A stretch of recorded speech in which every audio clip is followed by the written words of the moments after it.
Ekamatraram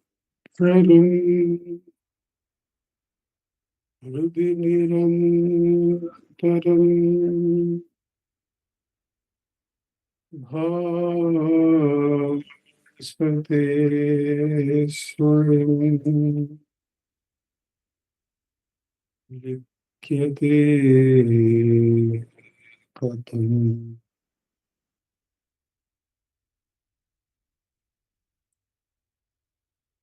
Hridaya Kuhara Madhye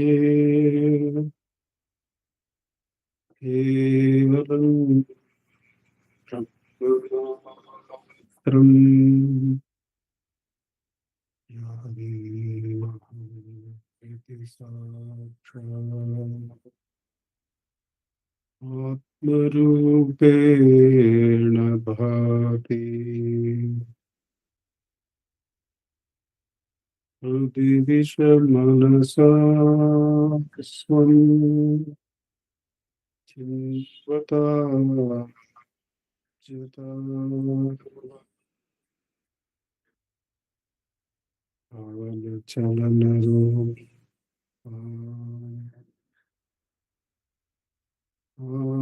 Atmanishto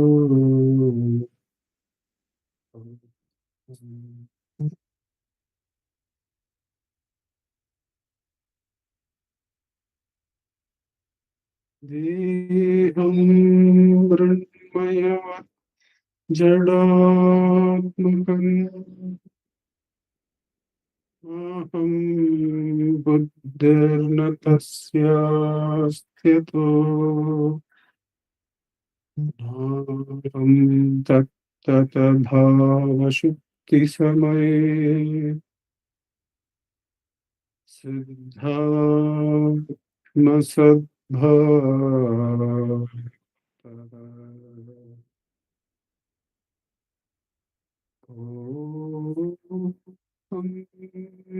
Bhavayuta Kudo Rabbiya Drishta Manishta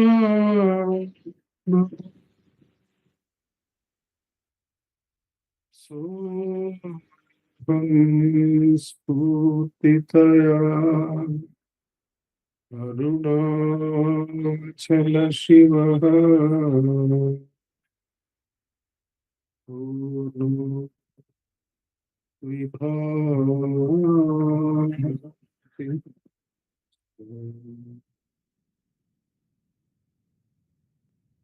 Soham Spurtikaya Arunachala Shiva Purno Vibhav Swayam.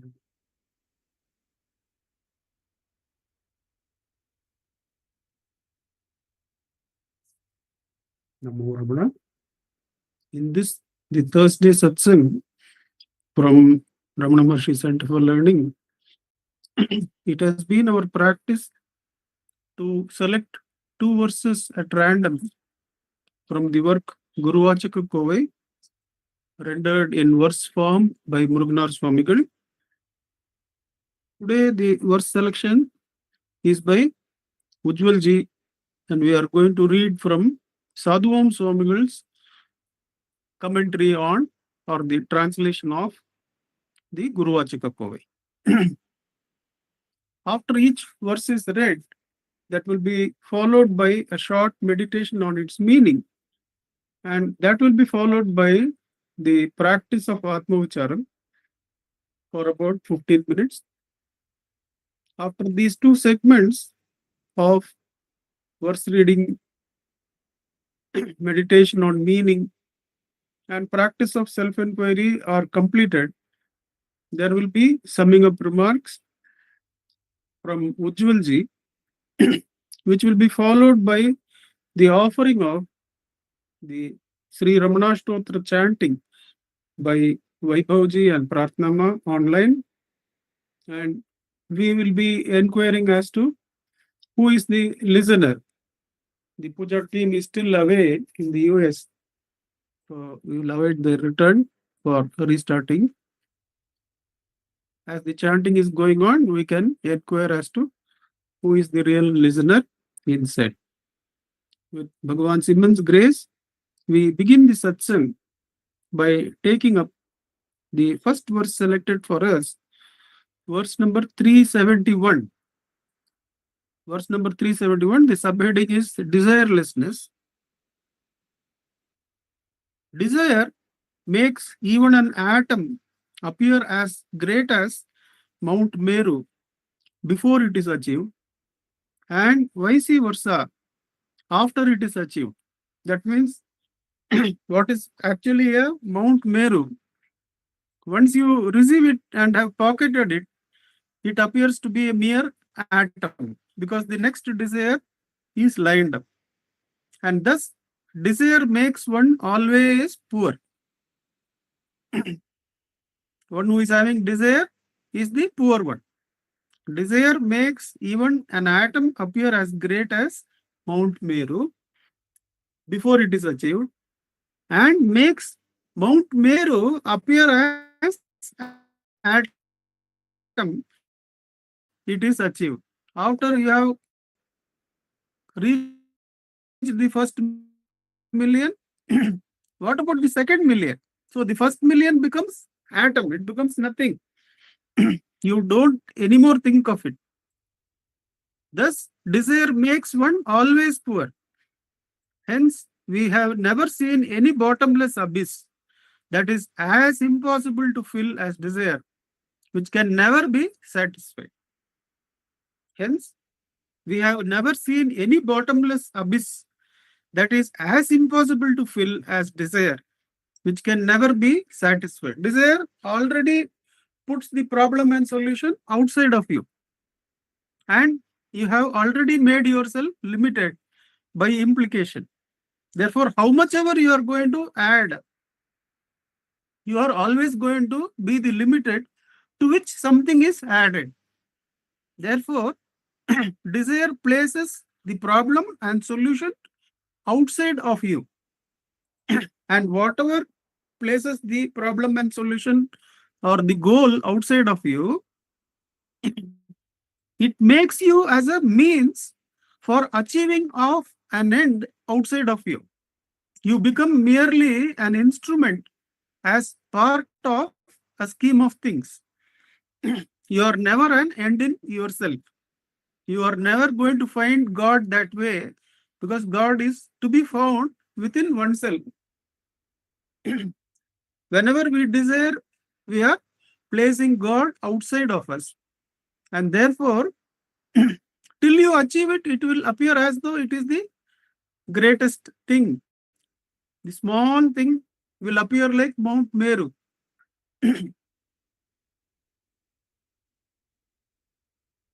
There was this person who was coming to our satsang, and his only refrain would be, I am not getting married, Bhagavan is not allowing me to get married, what to do, like that for 2 years. Then he got married. And at least in this case, that Mount Meru became nothing. And it was only one complaint after another, one problem after another, lined up to be solved. Therefore, the placing of desire outside of oneself and trying to solve it is like trying to fill an unfillable abyss, an endless abyss, bottomless abyss. Whatever you put is going to vanish, and one more it will ask. Bring one more, bring one more. And your beginning is itself beginning with discontentment. Therefore, it is never going to answer your need for fulfillment. You will remain ever poor. Only the rich men are the one of the most poorest you can see, because that richness makes them want to run after more wealth rather than see the contentment within. So when they desire more, they are more poorer than the poor man who is contented. Canada, we have the statement ಹಾಸಿಗೆ ಇದ್ದಷ್ಟು ಕಾಲ್ ಚಾಚಿದ್ರೆ ಅದುವೇ ಆನಂದ ಅಂತ. That means if you remain contented, that is the true fulfillment. So the whole process of desire and fulfillment is looked at by Bhagavan for our sake through Muruganar Swamigal, that instead of desiring or following the next thought, because what is desire but thought going after an object? As soon as the thought arises, be diligent that this is a desire. If you follow it, it is an internal desire which is in all probability going to manifest as an outside desire. Therefore, catch the problem at the root. As soon as a desire arises in the form of thought, do not follow it, but inquire for whom is this thought. Any outward turning is to be considered as desire, moving towards the bottomless abyss. You are the self of all. Living that full contentment, you are identifying with the body, you are identifying with the mind, and trying to fulfill that limitation by fulfilling some more desires. That is never going to work, is what Muruganar Swamigal is saying. So as soon as desire arises in the form of thought, diligently ask, for whom is this thought? The answer will come, it is for me. Who am I? The mind will return to its source, which is the fullness of contentment, which is the self of all. The thought that arose falls away. Bhagavan's teachings for the next few minutes, as said by Ujwalji. Is it 15 minutes or 20 minutes that we are doing, Ujwalji? 15 minutes. Yeah. Please go ahead. We'll set the time for that. Namo Ramana.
Namo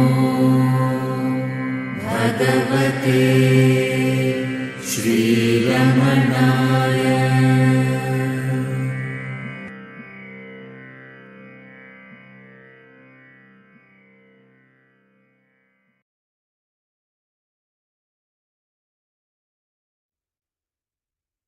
Namo Ramana. We continue the satsang by taking the second verse selected for us, verse number 893. Verse number 893, we are going to continue to read from Sadhuvam Swamigal's commentary.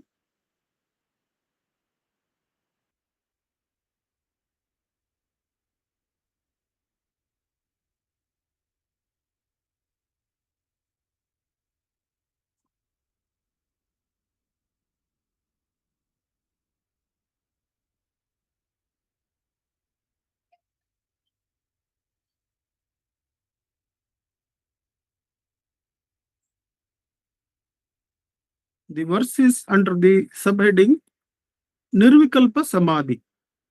Nirvikalpa Samadhi Tiran. Nirvikalpa Samadhi. The verse goes like this. Merely being unaware of differences, vikalpas, in the outside world is not the sign of real Nirvikalpa Samadhi. Merely being unaware of the vikalpas, differences in the outside world is not the sign of real Nirvikalpa Samadhi. The non-existence of differences, vikalpas, in the mind, which is dead, is the supreme Nirvikalpa Samadhi. The non-existence of differences, vikalpas in the mind, which is dead, the Mrinmayam, the mind that is completely dead because all the vasanas have been burned, is the supreme Nirvikalpa Samadhi. There is a note.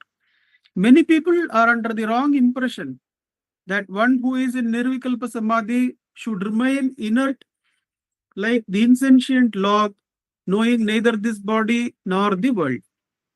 After remaining for some time, either days, months, or even years in such a state, which is called Kashta Nirvikalpa or Kevala Nirvikalpa Samadhi, one's body consciousness will return, whereupon the mind will become extroverted and all the vices such as lust and anger will rise up due to the past tendencies, vasanas.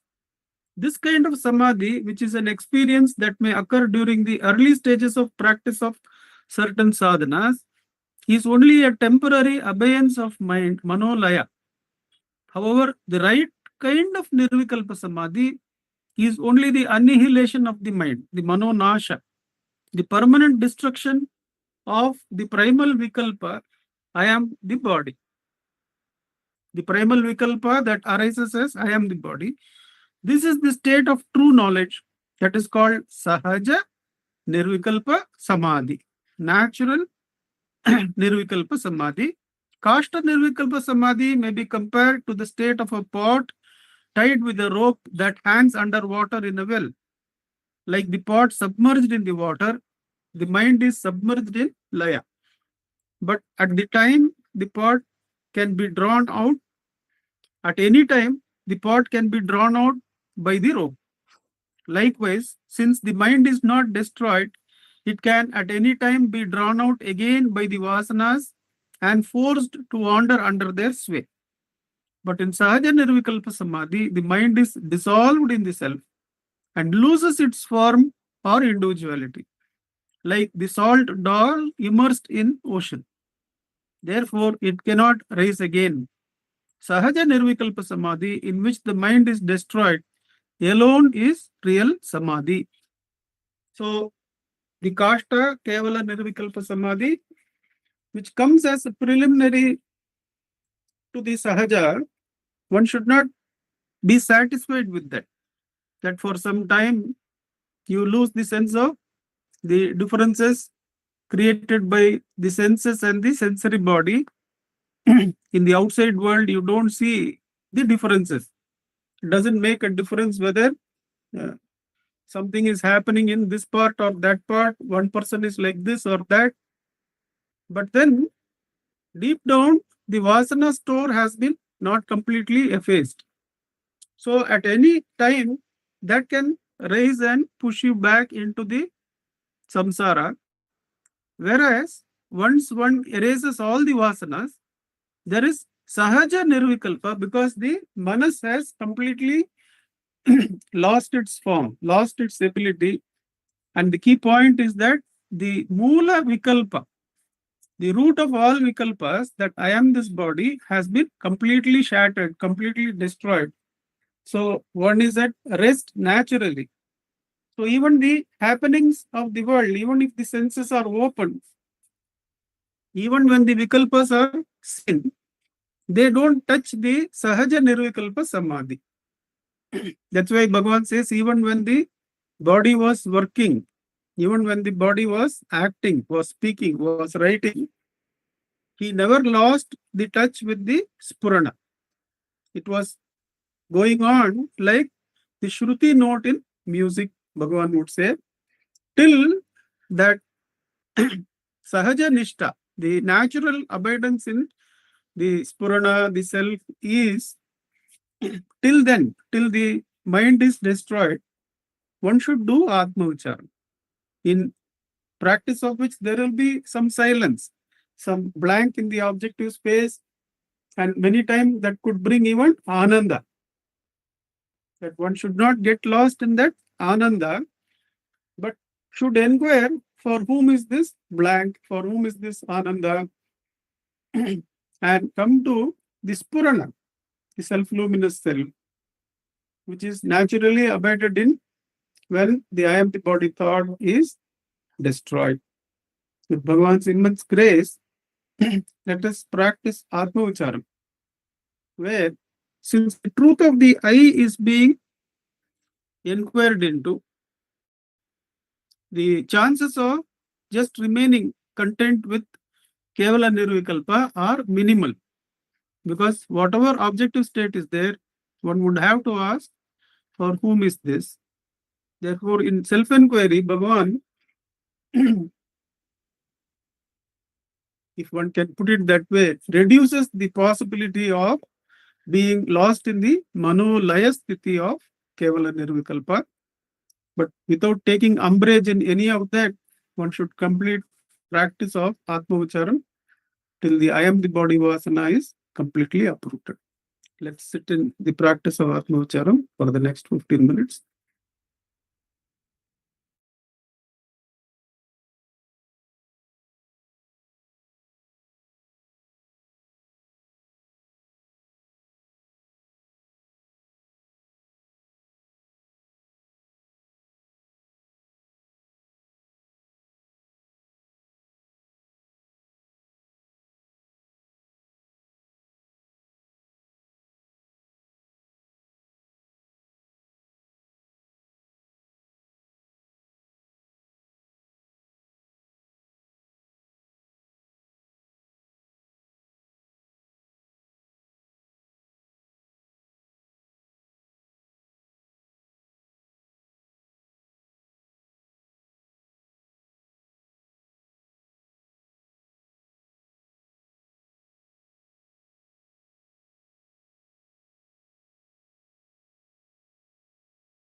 Namo Bhagavate Shri Ramanaya.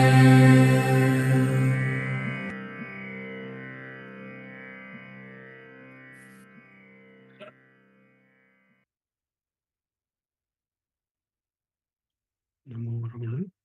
May I request Ujwal ji to give us the summing up remarks? Namo Ramana, Ujwal ji.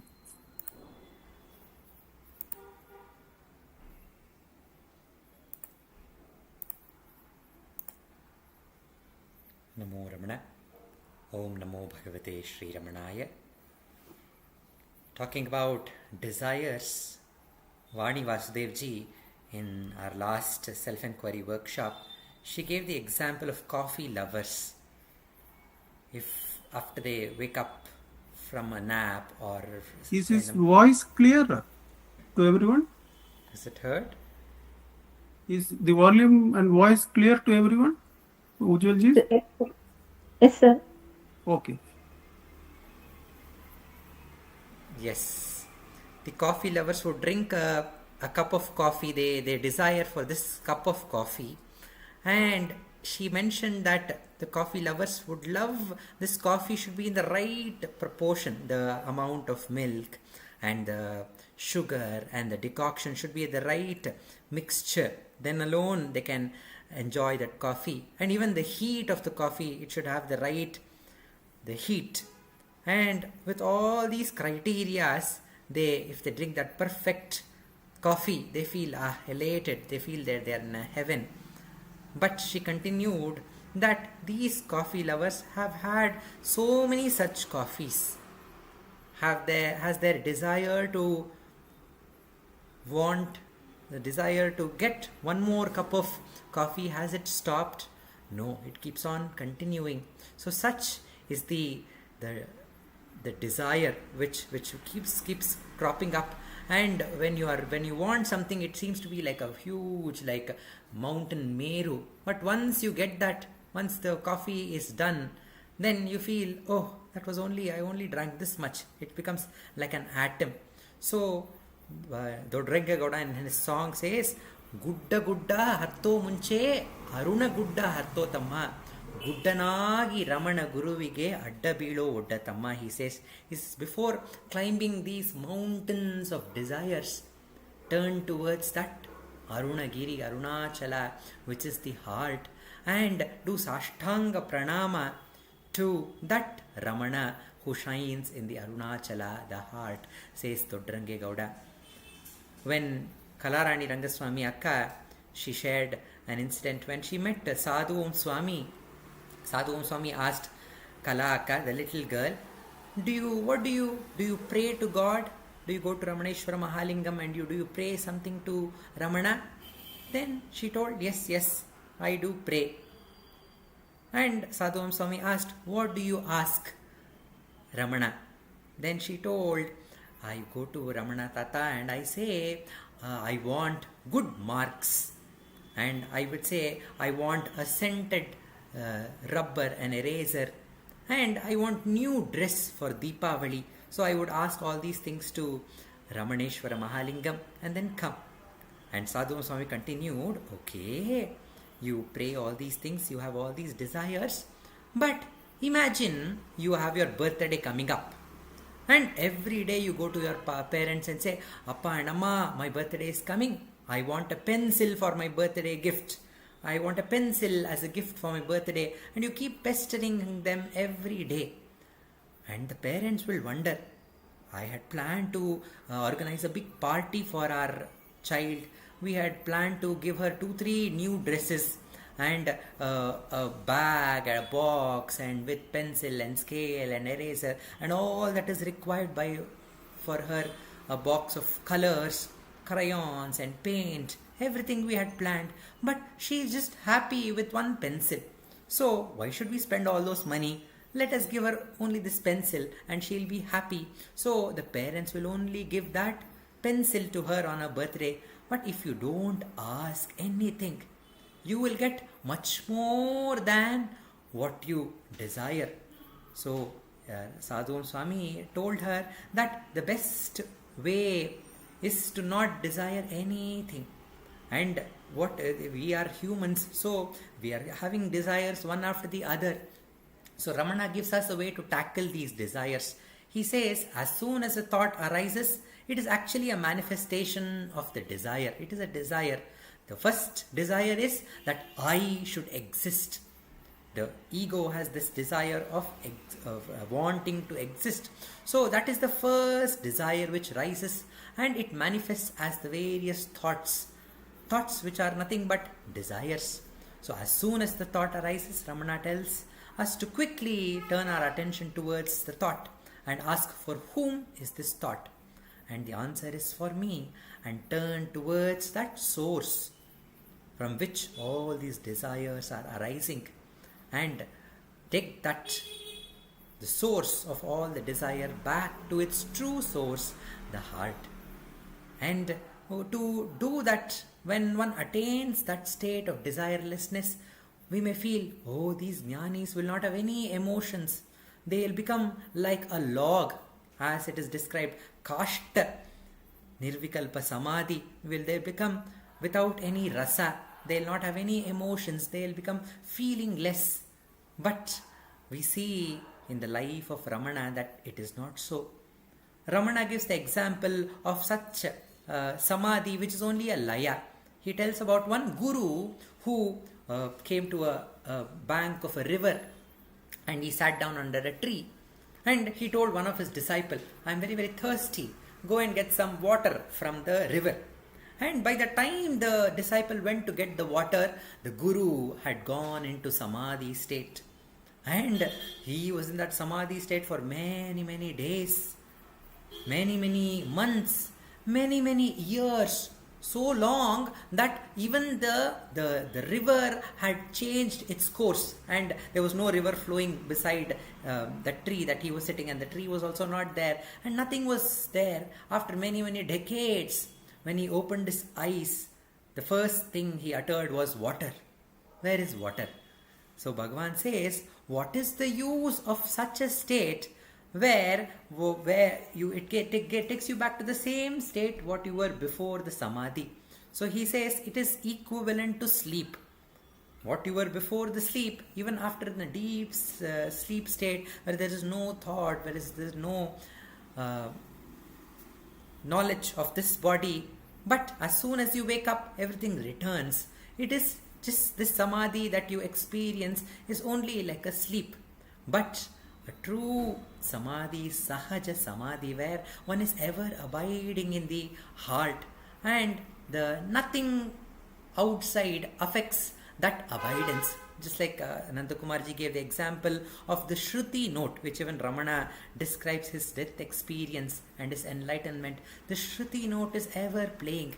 You may sing a song in that Shruti, or various notes may come and go, or you may sing a song in another Shruti, but the Shruti is never affected. It is ever reverberating in the heart.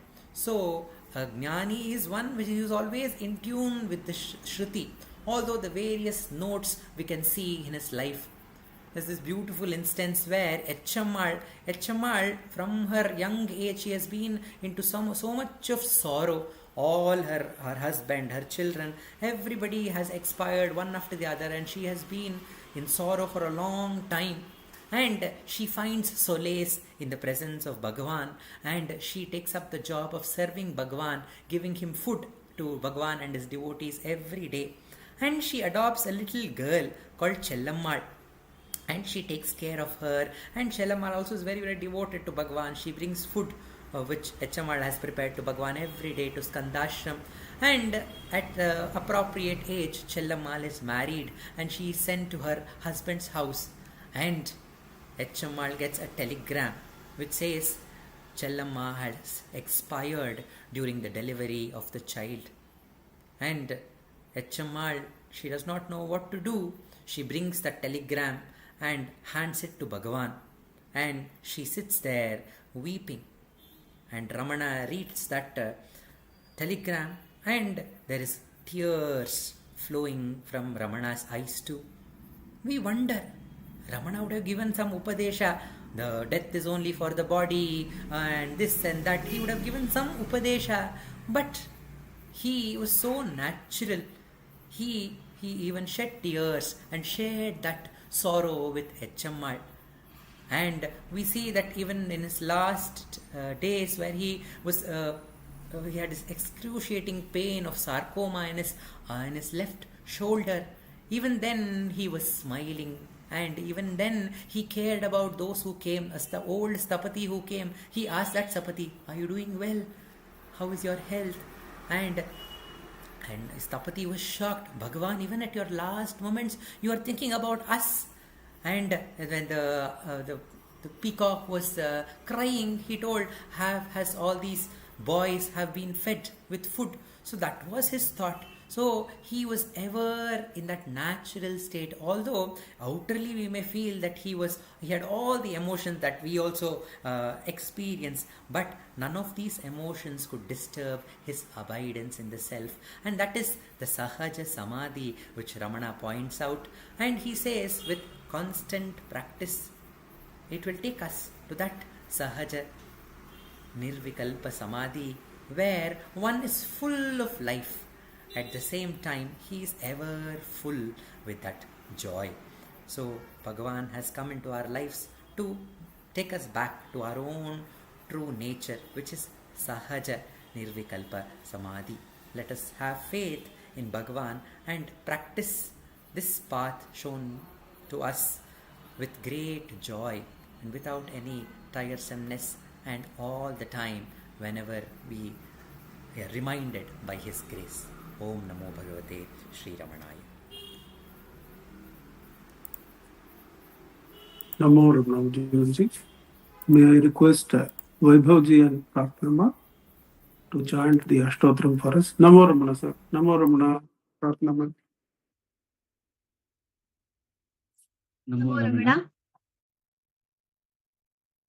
Bhardwaj Vishwanath विरचितं श्रीरमणाष्टोत्तर शतनामावलिः अपार सच्चित् सुखवारिराशे यस्योर्विमात्रं भुवनं समस्तं गुहाहितं तं रमणं गभीरं चिन्ताविहीनं हृदि चिन्तयामि। ॐ महासे नमः ॐ श्रेण जाताय नमः ॐ श्रीरमणाय नमः ॐ गुरवे नमः ॐ अखण्डसंविदाकाराय नमः ॐ महौजसे नमः ॐ कारणोद्भवाय नमः ॐ जगद्धितावताराय नमः ॐ श्रीभूमिनाथस्थलोस्थिताय नमः ॐ पराशरकुलोत्तंसाय नमः ॐ सुन्दरार्यतपःफलाय नमः ॐ कमनीयसुचारित्राय नमः ॐ सहायाम्बा सहायवते नमः ॐ शोणाचलमहोलीनमानसाय नमः ॐ स्वर्णहस्तकाय नमः ॐ श्रीमद्वादशान्तमहास्थले लब्धविद्योदयाय नमः ॐ महाशक्तिनिपातेन प्रबुद्धाय नमः ॐ परमार्थविदे नमः तीव्राय नमः ॐ पितृपदान्वेषिणे नमः ॐ इन्दुमौलिना पितृमते नमः ॐ पितुरादेशतः शोणशैलं प्राप्ताय नमः ॐ तपोमयाय नमः ॐ उदासीनाय नमः ॐ महायोगिने नमः ॐ महोत्साहाय नमः ॐ कुशाग्रदिये नमः ॐ शान्तसङ्कल्पसंरम्भाय नमः ॐ सुसन्दृशे नमः ॐ सवित्रे नमः ॐ स्थिराय नमः ॐ पक्षपितसर्वाङ्गाय नमः ॐ पुल्लाम्बुजविलोचनाय नमः ॐ चन्द्रिकासितहासश्रीमण्डितानन्दमण्डलाय नमः ॐ च्यूतवाट्यां समासीनाय नमः ॐ चूडिताखिलविभ्रमाय नमः ॐ वेदवेदान्ततत्त्वज्ञाय नमः ॐ चिन्मुद्रिणे नमः गुणातिगाय नमः ॐ विरूपाक्षगुहावासाय नमः ॐ विराजितशलाकृतये नमः ॐ उद्दीप्तनयनाय नमः ॐ पूर्णाय नमः ॐ अचलताण्डवाय नमः ॐ गम्भीराय नमः ॐ परमाचार्याय नमः ॐ सुप्रसन्नाय नमः। ॐ अभयप्रदाय नमः। ॐ दक्षिणास्य निभाय नमः। ॐ धीराय नमः। ॐ दक्षिणाभिमुखाय नमः। ॐ स्वराजे नमः। ॐ महर्षये नमः। ॐ भगवते नमः। ॐ ईड्याय नमः। ॐ भूमविद्याविशारदाय नमः। ॐ विमलाय नमः। ॐ दीर्घदर्शिने नमः। ॐ आप्ताय नमः। ॐ ऋजुमार्गप्रदर्शकाय नमः। ॐ समदृशे नमः। ॐ सत्यदृशे नमः। ॐ सत्याय नमः। ॐ प्रशान्ताय नमः। ॐ अमितविक्रमाय नमः। ॐ सुकुमाराय नमः। ॐ सदानन्दाय नमः। ॐ मृदुभाषिणे नमः। ॐ दयार्णवाय नमः। ॐ श्री शोणाचलनिर्बोधस्कन्दाश्रमनिकेतनाय नमः। ॐ सद्दर्शनोपदेष्ट्रे नमः। ॐ सद्भक्तवृन्दपरिवृताय नमः। ॐ गणेशमुनिभिङ्गे सेविताङ्घ्रिसरोग्रन्थसञ्चिन्न संशयाय नमः। ॐ वर्णाश्रममतातीताय नमः। ॐ रसज्ञाय नमः। ॐ सौम्याय नमः। ॐ आत्मवते नमः। ॐ सर्वावनिमतस्थानाम् आराध्याय नमः। ॐ सर्वसद्गुणिने नमः। ॐ आत्मारामाय नमः। ॐ महाभागाय नमः। ॐ मातृमुक्तिविधायकाय नमः। ॐ विनताय नमः। ॐ विनुताय नमः। ॐ विप्राय नमः। ॐ मुनीन्द्राय नमः। ॐ पावकोज्ज्वलाय नमः। ॐ दर्शनादगसंहारिणे नमः। ॐ मौनेन स्वात्मबोधकाय नमः। ॐ ऋचान्तिकरसान्निध्याय नमः। ॐ स्मरणाद्बन्धमोचकाय नमः। ॐ अन्तस्तिमिरचण्डांशवे नमः। ॐ संसारार्णवतारकाय नमः। ॐ शोणाद्रिशस्तुतिद्रष्टे नमः। ॐ आसविद्याप्रकाशकाय नमः। ॐ अविच्युतनिजप्रज्ञाय नमः। ॐ नैसर्गिकमहातपसे नमः। कमण्डलधराय नमः। ॐ शुभ्रकौपीनवसनाय नमः। ॐ गुहाय नमः। ॐ दण्डपाणये नमः। ॐ कृपापूर्णाय नमः। ॐ भवरोगविषग्वराय नमः। ॐ स्कन्दाय नमः।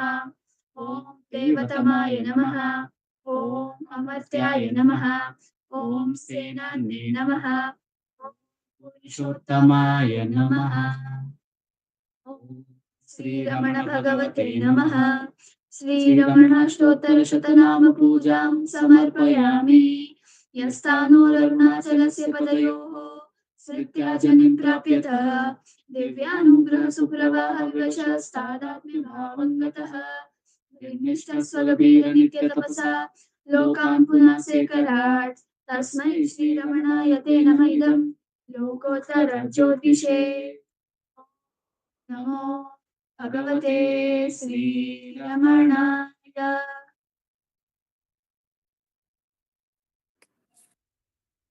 नमो रमना विभू जी, नमो रमना प्रार्थना, नमो रमना उज्जवल जी, नमो रमना टवाल।